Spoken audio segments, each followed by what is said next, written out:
L'OM est-il condamné à perdre face au Paris Saint-Germain? Et on pose la question.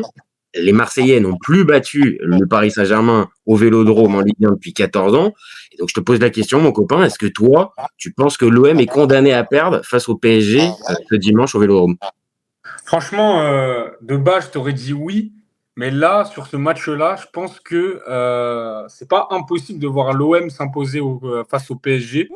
Mine de rien, tu vois, malgré que c'est le PSG, voilà, champion d'Europe, etc. Il y a un contexte aussi autour du match, surtout côté PSG. On a pas mal d'absents qui me font dire que voir l'OM pas s'imposer, mais je pense qu'ils peuvent aller chercher le match nul, ça serait pas déconnant.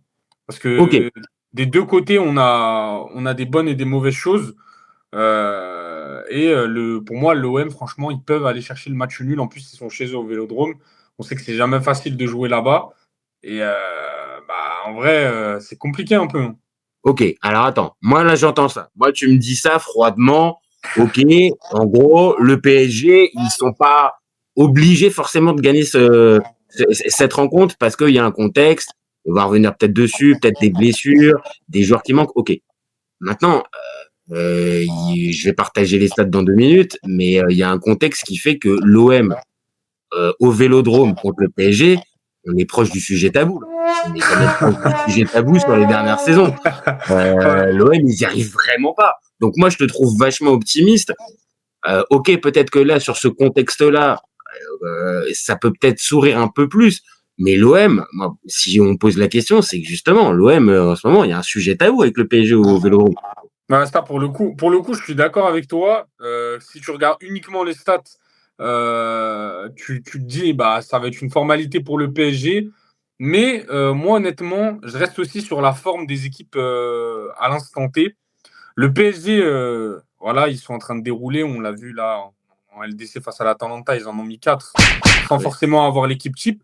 Mais moi, je reste aussi sur la bonne presta de l'OM contre le Real qui a eu la semaine dernière aussi. Et aussi le bon mercato qu'ils ont fait. Il y a eu des bonnes recrues, ils sont renforcés sur des postes où forcément c'était un peu Alors, compliqué. alors là, tu m'intéresses. Ça veut dire que toi, tu penses que cette équipe-là de l'OM, donc avec d'autres joueurs qui sont arrivés au mercato et peut-être une autre expérience et un autre vécu, tu penses que ça pourrait, on va dire, un petit peu, je vais pas dire Allez, conjurer le sort, titiller, je mais pense. changer un petit peu la donne et donner un peu plus de confiance aux Marseillais? Franchement, je pense que le visage qui a été montré, surtout contre le Real, j'ai vu de la confiance et de l'envie. Et aussi, au niveau des recrues, bah, on va pas se le cacher, hein. Défensivement, l'OM, c'était compliqué, Oh ces Ah ouais. dernières yes. années. Et c'est là où et c'est le secteur dans lequel tu te renforces le plus cet été en prenant Pavard et Aguerd. Je pense qu'avec tous ces éléments, je dirais pas que l'OM peut aller chercher une victoire parce que faut rester un peu réaliste quand même. Ah ouais, tu vois. Mais je pense que cette équipe-là, elle peut aller titiller le PSG, surtout avec les blessés qu'on a, nous, de notre côté. On va pas avoir João Neves, on va pas avoir Dembélé, Doué. Ça risque d'être une équipe qui sera assez remaniée. Et en plus de ça, on joue pas au parc, on joue au Vélodrome. Donc je pense que tout ça regroupé dans un seul et même match, je pense qu'on va pas. Le PSG va pas mettre 4-0 à l'OM, on va pas se le cacher.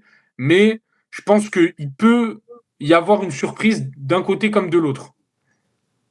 Ok, alors attends. Ok, alors une surprise, pourquoi pas? Après tout, on est bien d'accord, hein, c'est des matchs de foot, donc il y a les possibilités pour les uns comme pour les autres d'arriver à surperformer et à battre, on va dire un peu les cotes.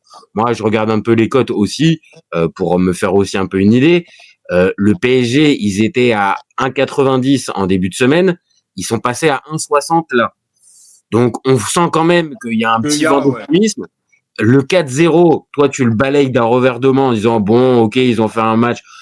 Moi, je l'ai regardé, le 4-0, il est, mais vraiment en toute Internet et détente. Ils sauvagure. ont joué les mains dans les poches et ils leur ont mis 4-0. Mais s'il avait fallu en mettre 6, 7, 8, ils en auraient mis 6, 7, 8.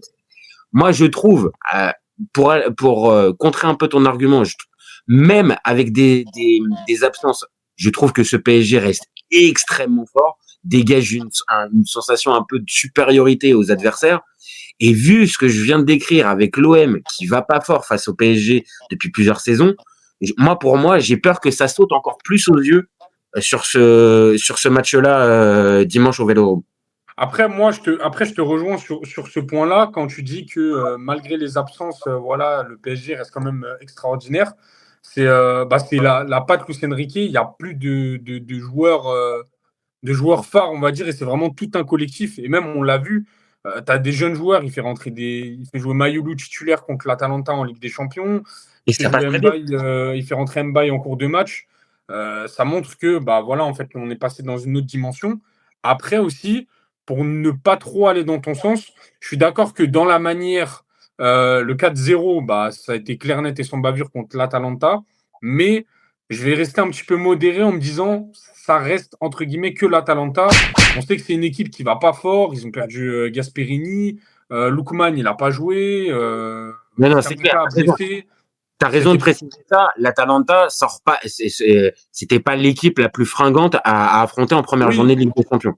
Pour le coup, c'est pour rester modéré dans le 4-0, mais je suis d'accord sur le fait que bah voilà, le 4-0 dans la manière, ça montre que le PSG a pas levé le pied par rapport à la saison dernière et reste une équipe qui est dangereuse malgré les absences, malgré la fatigue de la saison dernière.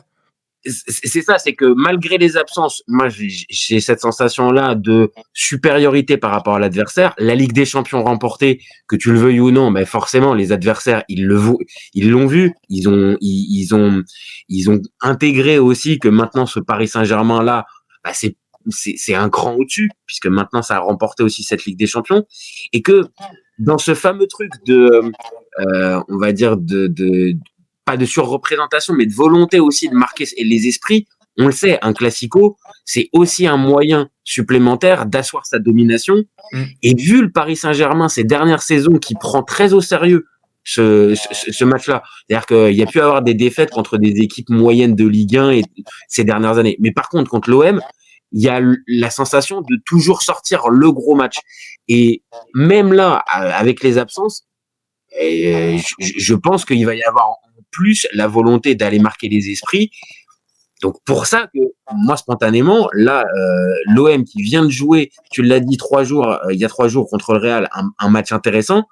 Est-ce qu'ils vont être en capacité de pouvoir répéter les efforts 4 jours après contre le PSG? Moi j'ai des doutes. Hein. Moi vraiment j'ai des doutes.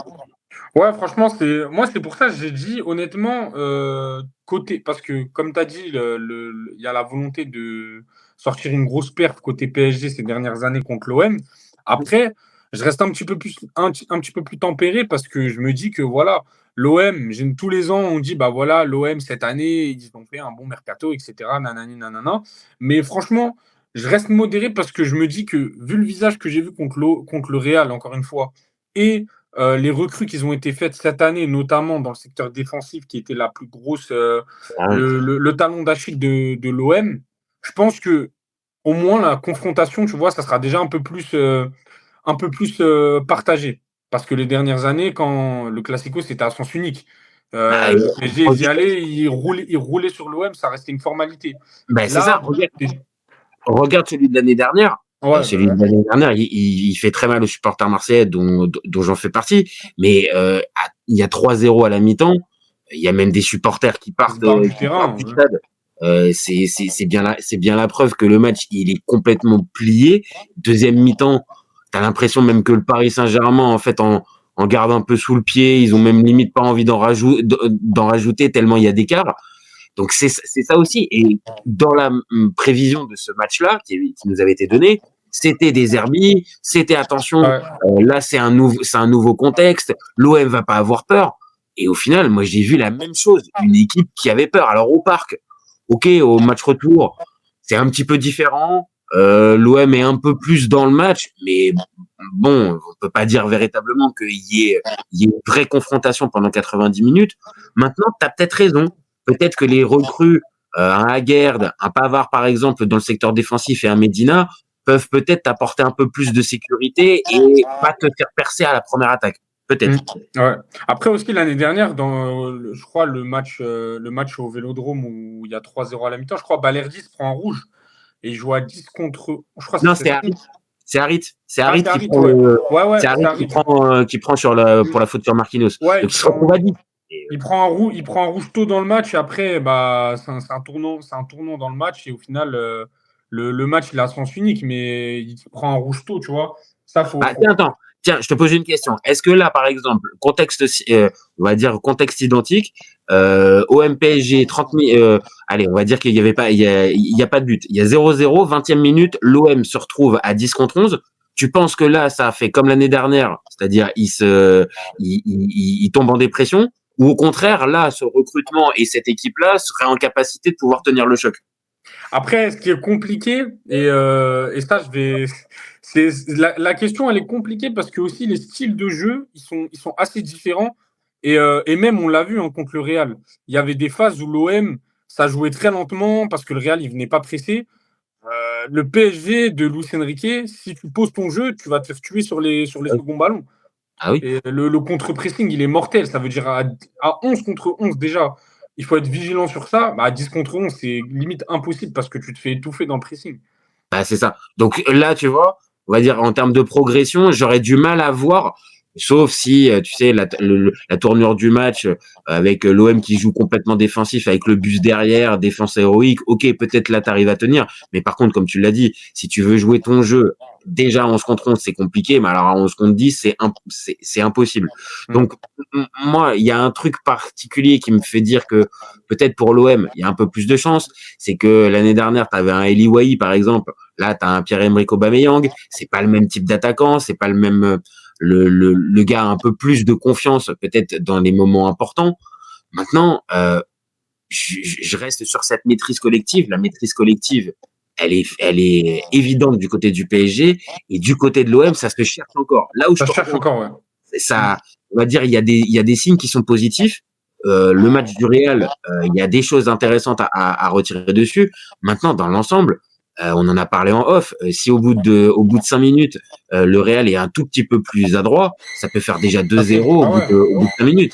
Et là, on serait même pas en train de faire le débat, on serait déjà en train de se dire est-ce que l'OM va partir en crise complètement en jouant le PSG. Donc, tu vois, ça tient encore à pas grand chose.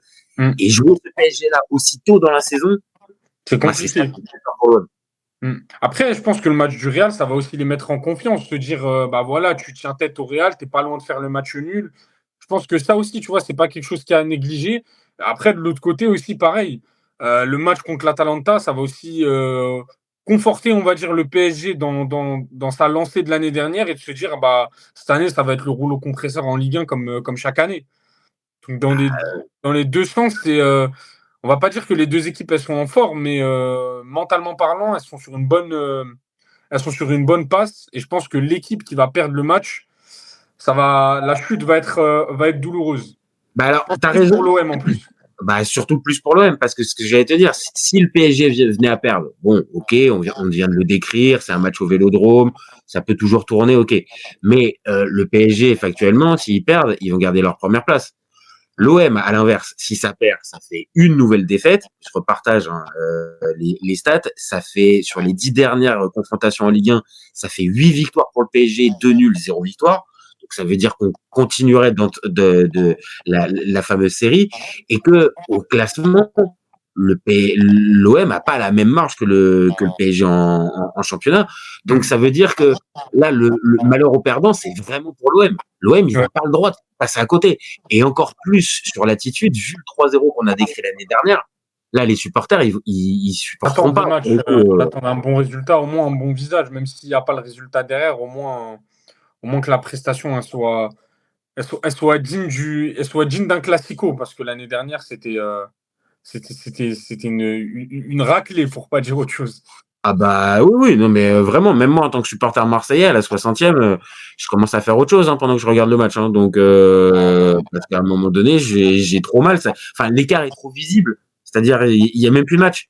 Donc, voilà, j'ai pas envie de revivre, entre guillemets, ça. Et même d'un point de vue plus global, un classico, c'est intéressant si les deux équipes se rendent un minimum coup pour coup. S'il Ouais. y a une telle différence d'écart et qu'au bout de 7 minutes, je vois déjà qu'il y a une seule équipe et l'autre, elle est morte.